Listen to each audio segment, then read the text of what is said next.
All right, looking at local football news, the 2024-2025 Betway Premiership, which was dominated by the Royal AM saga, edged closer to its conclusion, and most of the teams played their last games of the season yesterday, with other teams set to play theirs in this coming week. In other football news, Mamelodi Sundowns will have to bring their best game in Egypt this coming week if they're to be crowned African champions. We were going to break this down with sports journalist Neal Collins. We do have him on the line, I believe. Good morning, Neal. How are you doing? Stacey, how are you? Good. Long time no chat. It's good to have you on Morning Live. It's great to be on. I just wish Mamelodi Sundowns had held on for another 30 seconds yesterday. Neal, I said to myself, a lot happier. I said to have experienced that dip in concentration, dip in defense, in the dying moments of the match, I'm sure there's not going to be a good mood in that camp yesterday or today, actually. Well, that's the thing, isn't it? There's a slight dip in morale as well that happens in those situations. In a two-legged final, in Europe, they don't have away goals counting double anymore. So it wouldn't be so bad in Europe. But in Africa, it still counts double the away goal, which means, 0-0 up there, boom, gone. But anyway, it was good stuff. And the crowds, I mean, the Mamelodi Sundowns crowd since, a few years ago are massive now. And it's fantastic to watch Loftus like that. It was a sold-out stadium. We even saw Sia Khaleesi and his son in the stands as well. Neal, let's actually just wrap up your insights there, and then we can move on to the Betway Premiership. They're going to have a tough time in Egypt because Pyramids have all the leverage now. They can defend the way they want to. All they need actually is even a goalless draw because of that away goal. What do you make of the encounter going into Egypt this coming week? Well, the one advantage that Mamelodi Sundowns have compared to yesterday, is that Pyramids are a very new side, funded by the Saudi Arabian pension fund, like so many Saudi Arabian football, golf and boxing teams. So they don't have enormous crowds, Pyramids. They're trying to encourage, the other big Al Ahly and Zamalek fans to come and watch them in the final. I don't know how well that's going to go, but they can at least, draw comfort from the idea that they're not a well-supported club, Pyramids.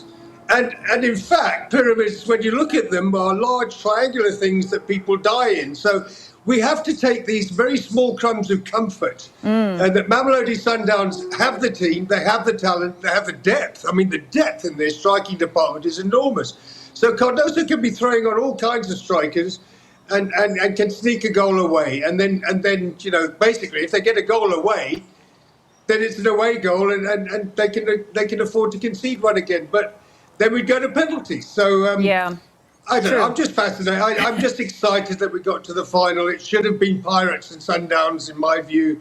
I agree. We were so close to an all-South African final, which would have been such a compliment to the way the PSL and South African football has improved of late. I think that Cardoso will be ruining the decision in terms of his substitutions, but I know that he said earlier in the presser that he wanted to give as many players that opportunity. Speaking of opportunities, Kaizer Chiefs unfortunately finished outside of the top 8, but Nabi was saying that we shouldn't be focusing on that. They've ended their 10-year trophy drought, and that's the thing that they are going to be celebrating and what South African fans should be celebrating when it comes to the Betway Premiership. Your thoughts there? Well, it's weird, isn't it, Stacey? Manchester United win the Europa League, whatever that is, second class, and end up 16th in the league. So there's enormous parallels. The idea of Kaizer Chiefs finishing out of the top 8 is anathema to me.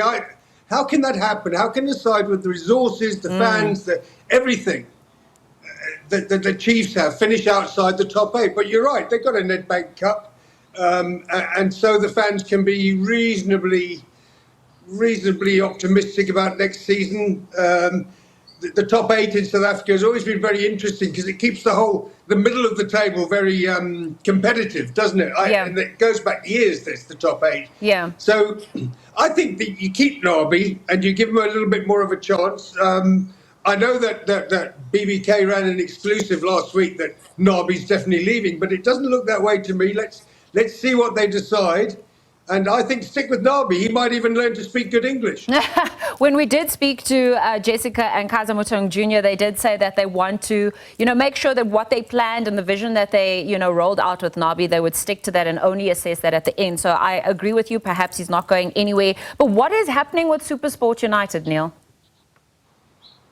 Well, it's just crumbled, hasn't it? The whole edifice has dropped away. Stan Matthews has obviously got a deal to sell it, and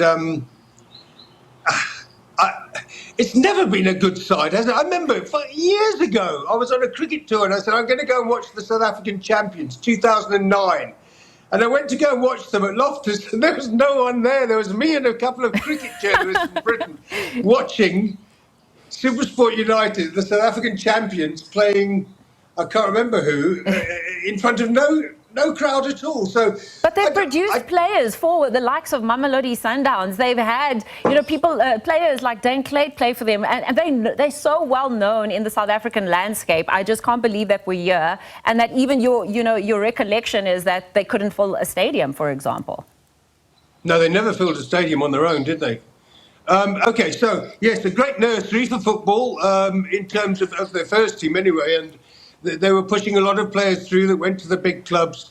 But I think that SuperSport, they just don't appeal to South Africa's kind of need for a I don't know, a universal backing, something that people can make signs about. You can do that, and you can do that, and you can do that. But with SuperSport, what sign do you make? I don't know what sign you make. So it just never worked. The SuperSport thing in terms of popularity, but in terms of football, because of Gavin Hunt, obviously, around 2008, 9, 10. They were fantastic, and it's great, isn't it? It's classic Gavin Hunt that he's going to go in and he's going to take a side with no fans, and he's going to beat Chiefs and Pirates and Swallows and Sundowns at the time. So that was great, and he did it with Wits as well. Wits as well didn't get any fans at all. He won the league with them, and now both those sides have gone. Both poorly supported, both slightly outsiders, weren't they? Both clubs, and yet. A real kind of fund of great players for South African football. I do mourn the loss of traditional sides and sides that have been around for years, but in South Africa it's very different to when that happens in Britain, when teams like Accrington, Stanley and stuff disappear. But in South Africa there's a regular turnover of clubs. It's one of those sad things that we're experiencing in South Africa, even when a team like SuperSport United can be sold, for example, after being in the league for so many years. But Neil, unfortunately, we've run out of time. I've got to let you go. Thank you for always sharing your entertaining insights when it comes to the world of football and the world of sport in South Africa. We look forward to having you back again, chatting to sports journalist Neal Collins around Mamelodi Sundowns and that CAF Champions League final first leg, which took place yesterday, and then as well as giving us some insights as the Betway Premiership comes to an end.